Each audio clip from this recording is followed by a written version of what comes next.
Hello friends, तो आप सभी का एक बार फिर से स्वागत है स्मार्टो सिस्टम्स में। तो आज हम दोस्तों बात करेंगे इम्पोर्टेंट कॉन्सेप्ट्स के बारे में, जैसे कि हमारे पास क्रिटिकल एंगल्स और TIR यानी कि टोटल इंटरनल रिफ्लेक्शन। ठीक है, तो सबसे पहले हेडिंग बना लेते हैं।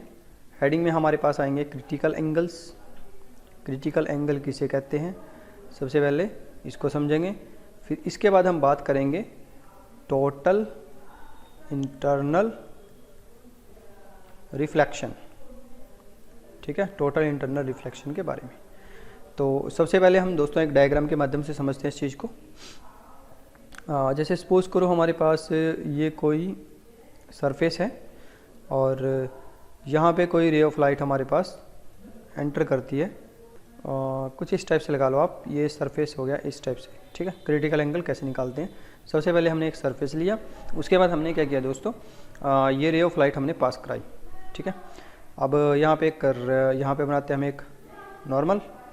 और जब ये रे ऑफ लाइट डेंसर से रेयर में जा रही है, यानी कि डेंसर से रेयर में जा रही है, तो इस केस में हमारे पास जो वैल्यू जो रे ऑफ लाइट है वो हमारे पास अवे हो जाएगी फ्रॉम द नॉर्मल। ठीक है, तो ये हो जाएगा हमारे पास एंगल R रिफ्लेक्शन एंगल, और ये होएगा इंसिडेंट एंगल I।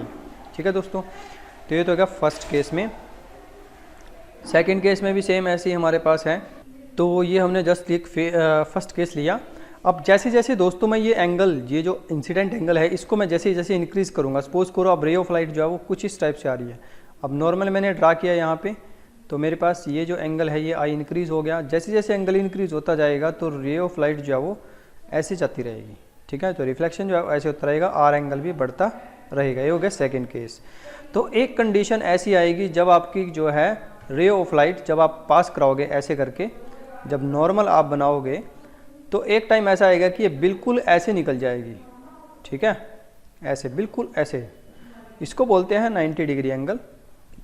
तो यानी कि जब R की वैल्यू 90 डिग्री हो जाएगी और ये इंसिडेंट एंगल हो गया हमारे पास, वो कंडीशन जिसमें R की वैल्यू 90 हो जाएगी और आपकी रे ऑफ लाइट जो हो बिल्कुल ऐसे ही मूव हो जाएगी, मतलब उसमें कोई भी एंगल ना हो। मतलब जैसे कि हमारे पास यहाँ पे कुछ ना कुछ एंगल बन रहा था, यहाँ पे कुछ ना कुछ एंगल बच रहा था, यहाँ पे जस्ट एक स्ट्रेट लाइन बनेगी और 90 डिग्री एंगल बन जाएगा R में। तो इस जो कंडीशन है इसको हम बोलते हैं क्रिटिकल एंगल। ठीक है, आई बात समझ में। इस चीज़ को हम बोलते हैं क्रिटिकल एंगल, कि वो एंगल जिसमें क्या है हमारे पास कोई भी रे ऑफ लाइट कुछ इस तरह से मूव करेगी, आपका जो रिफ्लेक्टेड एंगल है वो 90 डिग्री हो जाए नॉर्मल के साथ। ठीक है, तो इसको लिख भी सकते हैं, when R is equal to 90 degree, then the incident angle I is called critical angle। ठीक है, इसको हम क्या बोल लेंगे, क्रिटिकल एंगल। तो ये हो गया दोस्तों हमारे पास क्रिटिकल एंगल I।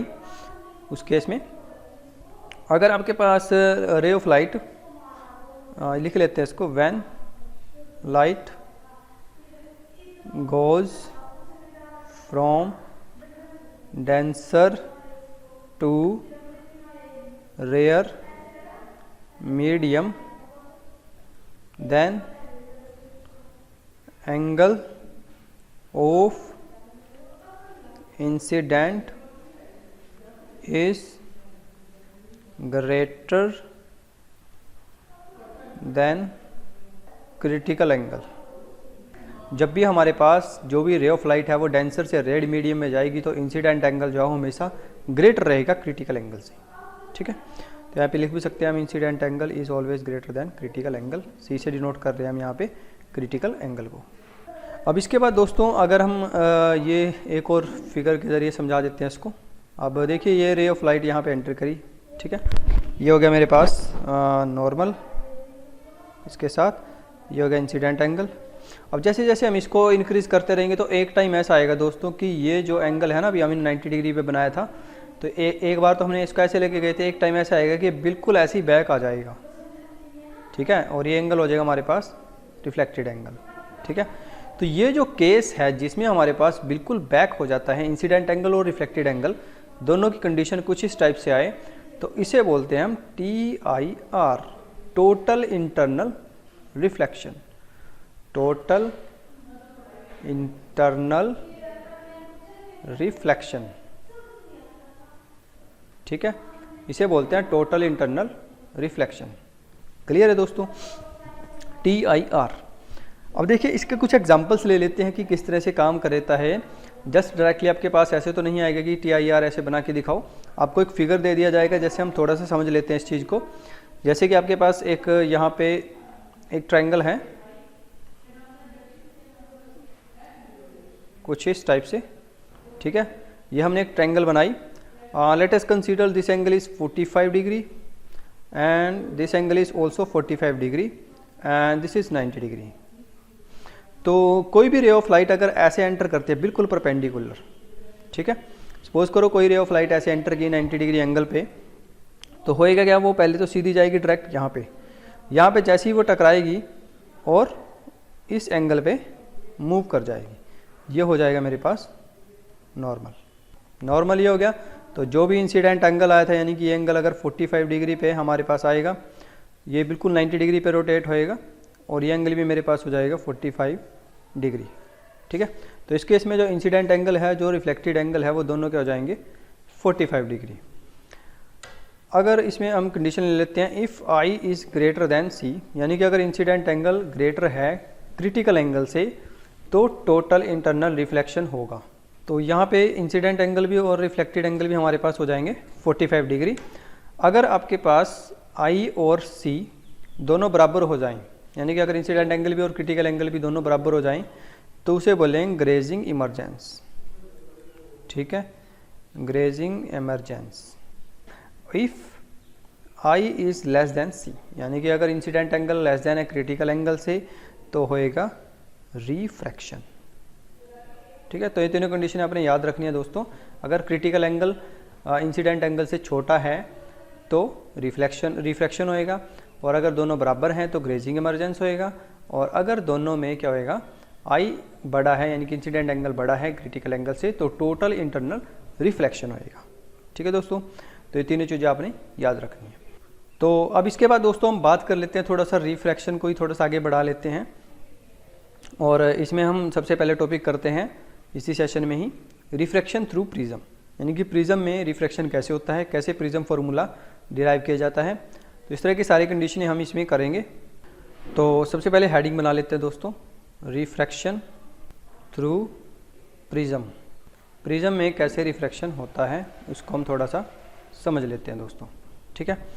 तो सबसे पहले प्रिज्म को समझ लेते हैं कि प्रिज्म होता क्या है एक्चुअली में। तो वो लिखेंगे सबसे पहले इसकी डेफिनेशन में, a prism is a solid homogeneous transparent and refracting medium bounded two plane surface, ठीक है, इंक्लाइंड एट एन एंगल, यानी कि उनके बीच में कोई ना कोई एंगल होना चाहिए। तो प्रिज्म क्या है दोस्तों? प्रिज्म आप सभी ने अक्सर देखा होगा, जिसमें से 7 कलर्स निकलते हैं, ये अक्सर आपने देखा होगा कहीं ना कहीं। और इवन ज़रूरी नहीं है कि आप प्रिज्म एक ग्लास के तरीके से ही बनता है, कोई ग्लास को ही बोलते हैं कि आपके कोई कंच की कोई भी मटेरियल होगा, कंच में 2 आप इस तरह के कोई सरफेस मिलाएंगे तभी प्रिज्म बनेगा, ऐसा बिल्कुल भी नहीं है, ठीक है। तो प्रिज्म बनने का मेन कारण यही है, जब भी आपके पास कोई भी 2 सरफेस इस तरह से इंटरेक्ट करेंगे तो उसमें प्रिज्म बन जाएगा। दोनों के दोनों ट्रांसपेरेंट होने चाहिए, रिफ्रैक्टिव मीडियम होने चाहिए, दोनों को रिफ्लेक्टेड होना चाहिए, मतलब दोनों के दोनों क्या रे को रिफ्लेक्ट करने चाहिए, and 2 plane surface inclined at angle theta, और उसमें कोई ना कोई एंगल जरूर होना चाहिए।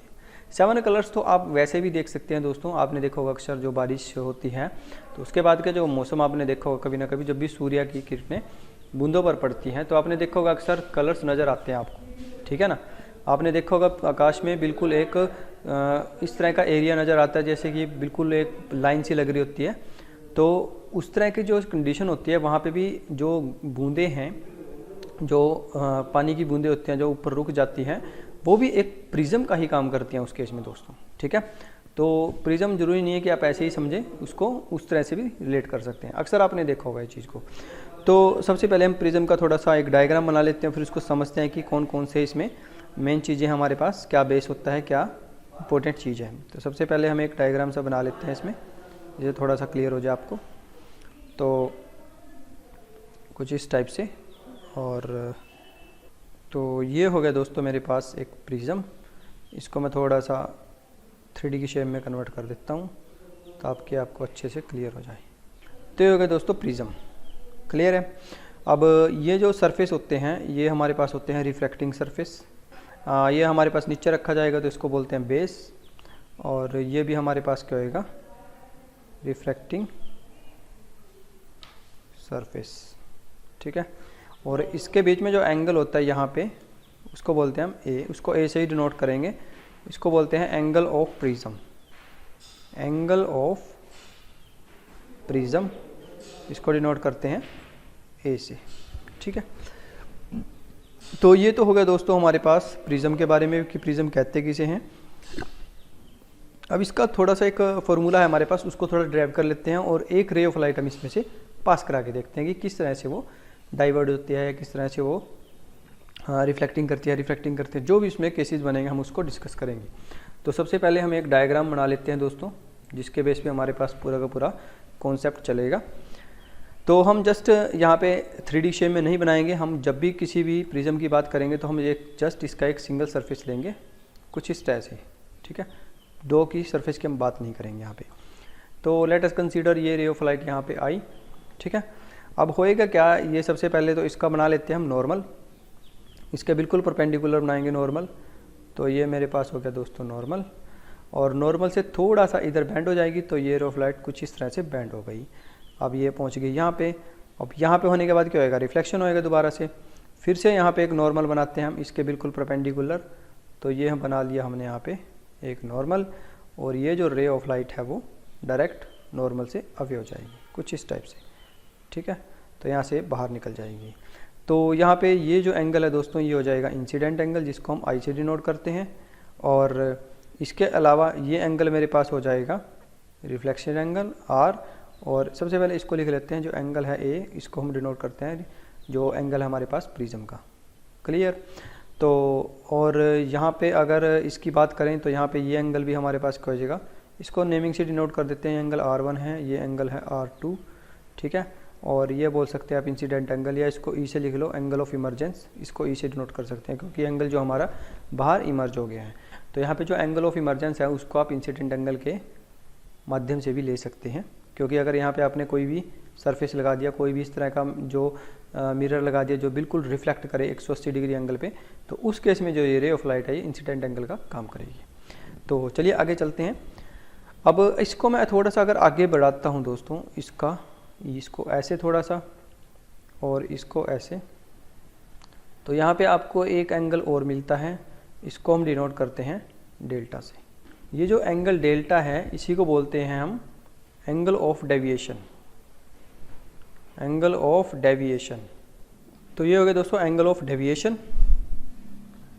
अब इसके बाद हम क्या करते हैं, कुछ एंगल्स और निकाल लेते हैं। जैसे कि मेरे पास ये एंगल हो गया और जैसे कि ये एंगल हो गया, तो इनको निकाल लेते हैं।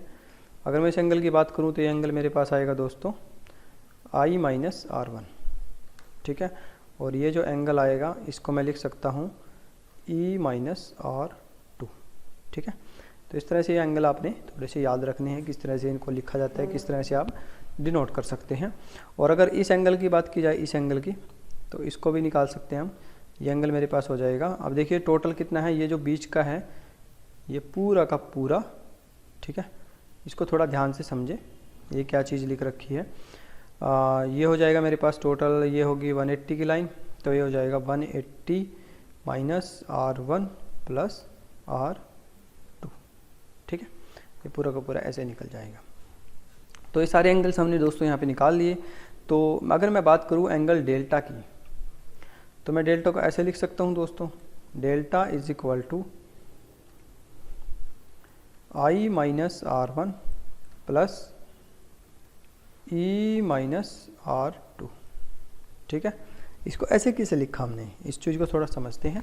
डेल्टा एंगल जो देखिए वो यहाँ पे है, दिस वन, ठीक है। अगर मैं डेल्टा एंगल को निकालना चाहता हूँ तो इसका फॉर्मूला क्या होता है, सम ऑफ, अब देखिए ये ट्रायंगल है कुछ इस टाइप से, इसको थोड़ा सा डिनोट कर देते हैं दिस वन। ये हो गया मेरे पास एंगल डेल्टा, यही है ना, देखो यहाँ पे ये ट्रायंगल मैंने यहाँ पे शो कर दिया आपको, और ये एंगल मेरे पास है I माइनस R1 और ये एंगल मेरे पास है E माइनस R2। ठीक है, ये देख सकते हैं आप, एक एंगल ये है और एक एंगल ये है। तो फॉर्मूला क्या होता है, सम ऑफ जो भी आपका एक्सटीरियर एंगल है वो किसके इक्वल होता है, sum of the opposite sides angle. ठीक है, तो यहाँ पे हमने इसी चीज़ को लिखा है, delta is equal to I minus R1 plus E minus R2। Clear है, तो यहाँ से डेल्टा की वैल्यू निकाल लेते हैं, I प्लस E इन दोनों को इकट्ठे कर लेते हैं और R1 R2 में इनको अलग से इकट्ठे कर लेते हैं। ठीक है, कुछ इस टाइप से। तो ये इस इक्वेशन को हम दोस्तों मान लेते हैं इक्वेशन नंबर स्टार। अब हमें जो मेन काम रहता है वो रहता है एंगल ऑफ डेविएशन को फाइंड आउट करना, किस तरह से इसको निकालते हैं। तो सबसे पहले दोस्तों यहाँ पे इस चीज़ को डिनोट करिए थोड़ा सा, ये जो फिगर गिवन है, ये इसको थोड़ा सा मैं रेड कलर से शो कर देता हूँ। ये जो फिगर गिवन है इसको थोड़ा सा समझे, मैं इसको यहाँ पे डिनोट कर रहा हूँ अलग से। अब देखिए ये कुछ इस टाइप से आपके पास है, कुछ इस टाइप से है। ठीक है, ये मेरे पास है एंगल ए, ये भी 90 डिग्री का है, ये भी 90 है, ये भी 90 है, सारे 90 के हैं यहाँ पे।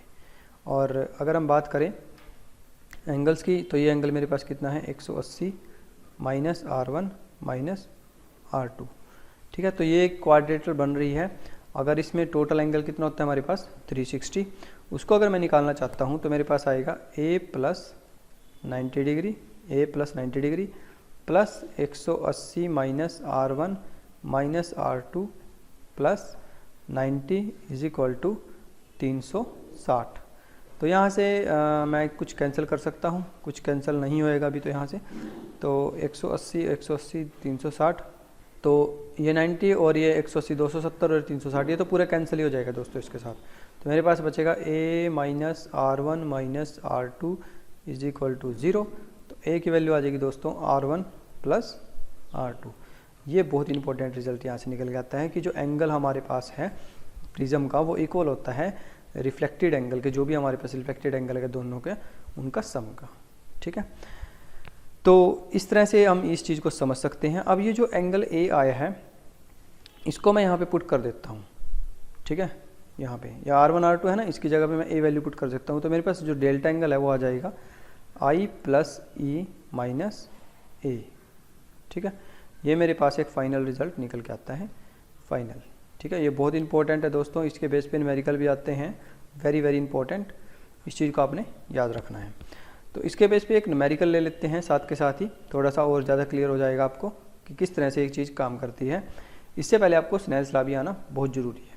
स्नेल्स लॉ की अगर आपने वीडियो नहीं देखी है तो आप बैक में जाएंगे तो आपको स्नेल्स लॉ की वीडियो मिल जाएंगी, कौन कौन सी उसमें प्रॉपर्टीज़ हैं, क्या क्या चीज़ें आपको याद रखनी होती है। तो चलिए अब हम स्टार्ट कर लेते हैं दोस्तों एक क्वेश्चन, जिससे आपको थोड़ा और क्लियर हो जाए। क्वेश्चन की स्टेटमेंट कुछ इस टाइप से है, एक प्रिज्म आपको गिवन है। ठीक है, प्रिज्म में आपको एंगल गिवन है 75 डिग्री और इसको मान लेते हैं हम ए। आप कोई रे ऑफ लाइट यहाँ पे इंसिडेंट हुई, ये नॉर्मल हो गया। Let us consider the angle है 45 डिग्री का है इंसिडेंट एंगल, ये नॉर्मल हो गया और वो ऐसे रिफ्लेक्ट हो गए यहाँ पे चली गई और यहाँ से फिर सीधा बाहर निकल गई और ये मेरे पास हो गया एंगल ऑफ इमरजेंस यानी कि ई।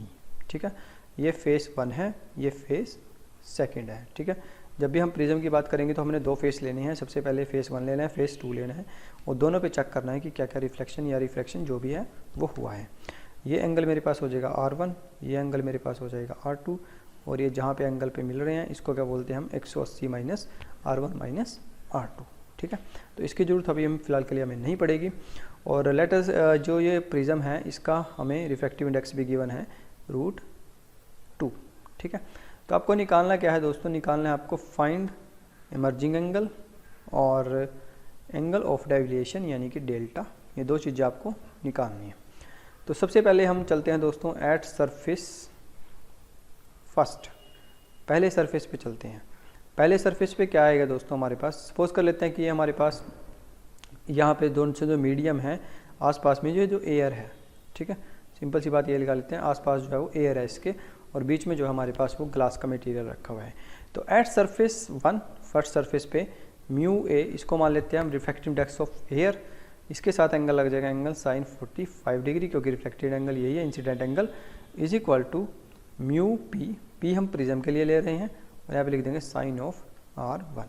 ठीक है, इस सरफेस की बात की है जस्ट हमने अभी फिलहाल के लिए। यहाँ पे एंगल अंदर वाला और प्रिज्म के साथ रिफ्रैक्टिव इंडेक्स, और बाहर वाले के साथ साइन 45 एंगल, और जो एयर के साथ है वो उसका रिफ्रैक्टिव इंडेक्स। अब हमें पता है दोस्तों जो रिफ्रैक्टिव इंडेक्स है एयर का वो कितना होता है 1 sine 45 degree is equal to refractive index of prism √2, और यहाँ पे आ जाएगा साइन R1। ठीक है, अब साइन 45 आप सभी को पता है कि होता है 1/√2, और इंटू में आ जाएगा 1 इसके साथ, is equal to √2 sine R1। Multiply कर देंगे तो साइन R1 की वैल्यू क्या आ जाएगी हमारे पास √2 और √2 आ जाएगा 1/2। ठीक है, तो यहाँ से R1 की वैल्यू निकाल सकते हैं हम साइन इनवर्स 1/2, तो R1 की वैल्यू आ जाएगी, वैल्यू कब होती है 1/2, ये होती है हमारे पास एंगल 30 डिग्री पे। ठीक है, π/6। तो ये तो लिख गया दोस्तों हमारे पास R1। अब इसके बाद हमने क्या निकालना है, अब हमने एक बहुत ही इंपॉर्टेंट कॉन्सेप्ट किया था अभी, उसको लिख लेते हैं। वी नो दैट जो हमारे पास एंगल ए था वो किसके बराबर था R1 प्लस R2 के, तो R1 की वैल्यू यहाँ पे पुट कर देते हैं। एंगल ए हमें पता ही है 75 डिग्री है, और R1 वैल्यू मेरे पास है 30 डिग्री प्लस R2, तो यहाँ से R2 की वैल्यू आ जाएगी दोस्तों 75 माइनस 30, तो ये आ जाएगा 45, तो R2 की वैल्यू आ जाएगी दोस्तों 45 डिग्री। क्लियर है, कुछ इस टाइप से। तो ये हो गया मेरे पास दोस्तों R1 और R2 की वैल्यू, जो रिफ्लेक्टेड एंगल तो उनको हमने निकाल लिया। अब हम चलते हैं सेकंड सरफेस पे। ठीक है, एट सेकंड सरफेस। अब सेकंड सरफेस पे क्या आ जाएगा दोस्तों हमारे पास, सेकंड सरफेस पे भी सेम ऐसे ही लिखेंगे, प्रिज्म का रिफ्लेक्टिव इंडेक्स और इसके साथ मल्टीप्लाई में मेरे पास आ जाएगा sine 45 degree angle is equal to में reflective index of air into sine angle of emerging angle e. ठीक है, दोनों वैल्यूज को मैंने यहाँ पे लिख दिया। रिफ्लेक्टिव इंडेक्स ऑफ प्रिज्म हमें गिवन है √2, और साइन 45 होता है 1/√2 is equal to reflective index of air 1, और इस साथ में आ जाएगा साइन ऑफ ई। ठीक, अब ये √2 से √2 कट जाएगा, तो इसका मतलब क्या है, साइन ई की वैल्यू कितनी आ जाएगी दोस्तों 1, तो ई की वैल्यू क्या आ जाएगी दोस्तों, साइन की वैल्यू 1 कब होती है π/2 पे, यानी कि 90 डिग्री, तो ई वैल्यू मेरे पास आ जाएगी 90 डिग्री। तो एमर्जिंग एंगल मेरे पास आ गया दोस्तों 90 डिग्री। अब इसके बाद आपको एक लास्ट कॉन्सेप्ट रहता है निकालना, जिसे हम बोलते हैं एंगल ऑफ डेविएशन। तो डेविएशन को कैसे निकालेंगे दोस्तों, डेविएशन के लिए हम डेल्टा लिखेंगे, फॉर्मूला हमारे पास होता है I + E, और साथ में लिखते हैं माइनस में A। तो I कितना है मेरे पास, I एंगल मेरे पास था इंसिडेंट एंगल, उसको हमने निकाला था, वो मेरे पास था 45 डिग्री, प्लस एमर्जिंग एंगल मेरे पास है 90 डिग्री, माइनस में A की वैल्यू मेरे पास है 75 डिग्री। तो इसको सॉल्व करेंगे, 90 और ये 45, ये 15 और 45, तो ये हो जाएगा 60 डिग्री, 60 डिग्री। तो यहाँ पे जो एंगल ऑफ डेविएशन है वो मेरे पास वैल्यू आ जाएगी दोस्तों 60 डिग्री। तो ये दोस्तों आज का बहुत ही इंपॉर्टेंट कॉन्सेप्ट था, जिसमें हमने आज प्रिज्म का फॉर्मूला किया, प्रिज्म से रिलेटेड कुछ एग्जांपल डिस्कस किए। ठीक है, इस तरह के एग्जांपल आपके पास पेपर में आएंगे, 100% आएंगे, चाहे वो HBSC का है चाहे वो CBSC का है। तो इनको थोड़ा सा आप ध्यान से कीजिए दोस्तों, किस तरह से इमर्जिंग एंगल निकालते हैं, किस तरह से एंगल ऑफ डेविएशन निकालते हैं, बहुत इंपॉर्टेंट है। तो आज की इस वीडियो में दोस्तों इतना ही, हम फिर से मिलेंगे एक नई वीडियो में, तब तक के लिए आप पढ़ाई करते रहिए। Thank you, bye bye, take care.